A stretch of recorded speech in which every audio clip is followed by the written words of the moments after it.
ఇండియాలో చూస్తే కనుక న్యూట్రిషనల్ డెఫిషియన్సీస్ అంటే B12 లోపము, రక్తం తక్కువగా ఉండడము, హిమోగ్లోబిన్ సరిగా లేక కొన్ని ఎలక్ట్రోలైట్స్ అంటే కాల్షియం, పొటాషియం లాంటివి తక్కువ ఉండి కూడా ఈ నరాలు కొంకర్లు పోవడం, తిమ్మిర్లు, మంటలు వీటన్నిటితో బాధపడుతూ ఉంటారు. అయితే ఇవన్నీ ఉన్నవాళ్ళు భయపడాల్సిన అవసరం లేదు. ఇదేమి ప్రాణాంతకమైన జబ్బు కాదు. దీనికి సఫరింగ్ ఎక్కువగా ఉంటుంది, అంటే ఇబ్బందికి లోనవుతూ ఉంటారు. దాన్ని తగ్గించుకునే రకరకాల మార్గాలు ఉంటాయి. కొన్ని హెల్త్ టిప్స్ ఏంటంటే మన పెద్దవాళ్ళు చెప్పినట్లు ఇంట్లో చేసే చిట్కాలు, చన్నీళ్లలో కాళ్ళు పెట్టుకోవడము, కొన్నిసార్లు క్రీమ్స్ దొరుకుతాయి అన్నమాట. సో మాయిశ్చరైజింగ్ క్రీమ్స్ లాంటివి, సూదింగ్ క్రీమ్స్ ఉంటాయి, అలాంటివి రాసుకోవడము.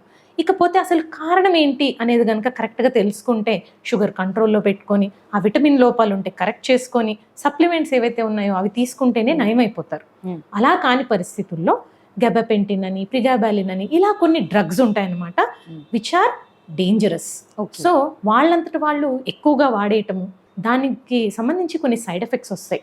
వర్టిగో లాంటిది వచ్చి కింద పడిపోవడం, డ్రౌజీనెస్, ఎడిక్షన్, బాగా స్లీప్ ఎక్కువ, యాక్సిడెంట్స్ అవ్వటం, ఇవి కూడా చూస్తూ ఉంటాం. ఇకపోతే వెయిట్ గెయిన్ కూడా అయిపోతారు. సో అందుకని ఈ మెడిసిన్స్ని ఒక న్యూరాలజిస్ట్ ప్రిస్క్రైబ్ చేస్తే ఆ పరిమితి పీరియడ్లో మాత్రమే వాడుకోవాలి.